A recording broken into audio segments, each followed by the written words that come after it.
ನಾನು 9ನೇ ತರಗತಿಯಲ್ಲಿ ಓದುತ್ತಿದ್ದೇನೆ. ನನ್ನ ಶಾಲೆಯ ಹೆಸರು SR ರೆಡ್ಡಿ ಹೈಸ್ಕೂಲ್ ಗೊಳಸಂಗಿ. ನಾನು ಸ್ವದೇಶಿ ವಸ್ತುಗಳ ಕುರಿತು ಮಾಹಿತಿಯನ್ನು ಹೇಳುತ್ತೇನೆ.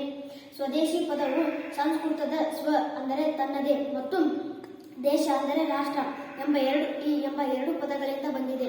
ಇದರ ಅರ್ಥ ತನ್ನದೇ ದೇಶದ ಅಥವಾ ದೇಶೀಯ ಎಂದು.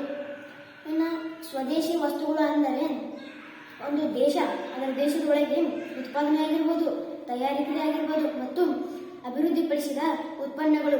ಇದನ್ನು ಸರಳವಾಗಿ ಹೇಳುವುದಾದರೆ ಭಾರತದಲ್ಲಿ ತಯಾರಿಸಿದ ಭಾರತೀಯ ಕಾರ್ಮಿಕರು ಮತ್ತು ಸಂಪನ್ಮೂಲಗಳನ್ನು ಬಳಸಿಕೊಂಡು ತಯಾರಿಸಿದ ವಸ್ತುಗಳನ್ನು ಸ್ವದೇಶಿ ವಸ್ತುಗಳನ್ನು ಎನ್ನಬಹುದು. ಆದರೆ ಸ್ವದೇಶಿ ಎಂದರೆ ಎಲ್ಲ ವಿದೇಶಿ ವಸ್ತುಗಳನ್ನು ಸಾರಾಸಗಟು ಬಹಿಷ್ಕರಿಸುವುದು ಎಂದರ್ಥವಲ್ಲ.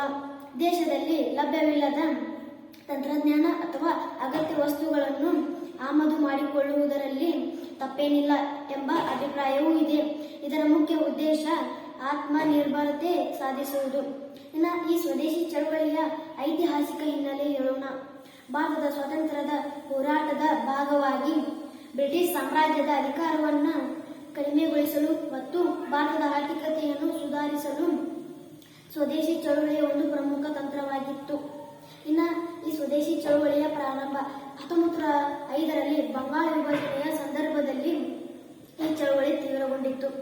ಇದರ ಮುಖ್ಯ ಧ್ಯೇಯ ಅಂದರೆ ಉದ್ದೇಶ ಏನಂದ್ರೆ ಬ್ರಿಟಿಷ್ ಉತ್ಪನ್ನಗಳನ್ನು ಬಹಿಷ್ಕರಿಸುವುದು ಮತ್ತು ದೇಶೀಯ ಉತ್ಪನ್ನಗಳ ಉತ್ಪಾದನಾ ಸಾಮರ್ಥ್ಯವನ್ನು ಹೆಚ್ಚಿಸುವುದು ಇದರ ಮುಖ್ಯ ಉದ್ದೇಶವಾಗಿತ್ತು. ಇನ್ನು ಮಹಾತ್ಮ ಗಾಂಧೀಜಿಯವರ ದೃಷ್ಟಿಕೋನ. ಮಹಾತ್ಮ ಗಾಂಧೀಜಿಯವರು ಸ್ವದೇಶಿ ನೀತಿಯನ್ನು ಸ್ವರಾಜ್ಯ ಕಲ್ಪನೆಯ ಹೃದಯ ಎಂದು ಬಣ್ಣಿಸಿದ್ದರು. ಖಾದಿ ಅಂದರೆ ಕೈಮಗ್ಗದ ಬಟ್ಟೆ ಸ್ವದೇಶಿ ಚಳವಳಿಯ ಪ್ರಮುಖ ಸಂಕೇತವಾಗಿತ್ತು. ಇನ್ನು ಈ ಸ್ವದೇಶಿ ಚಳವಳಿ ಬಳಕೆಯಿಂದಾಗುವ ಪ್ರಯೋಜನಗಳು ಏನೆಂದರೆ ಆರ್ಥಿಕ ಬಲವರ್ಧನೆ. ಒಂದನೇದು ಆರ್ಥಿಕ ಬಲವರ್ಧನೆ ಅಂದರೆ ದೇಶದೊಳಗಿನ ಕೈಗಾರಿಕೆಗಳು ಮತ್ತು ಉದ್ಯಮಗಳು ಬಲಗೊಳ್ಳುತ್ತವೆ. ಎರಡನೇದು ಉದ್ಯೋಗ ಸೃಷ್ಟಿ ಅಂದರೆ ಸ್ಥಳೀಯ ಉತ್ಪನ್ನಗಳು ಬಳಕೆಯಿಂದ ಸ್ಥಳೀಯ ಮಟ್ಟದಲ್ಲಿ ಉದ್ಯೋಗ ಸೃಷ್ಟಿಯಾಗುತ್ತದೆ. ಮೂರನೇದು ವಿದೇಶಿ ವಿನಿಮಯ ಉಳಿತಾಯ ಅಂದರೆ ವಿದೇಶದಿಂದ ಆಮದು ಮಾಡಿಕೊಳ್ಳುವ ಅಗತ್ಯ ಕಡಿಮೆಯಾಗಿ ದೇಶದ ವಿದೇಶ ವಿನಿಮಯ ಉಳಿಯುತ್ತದೆ.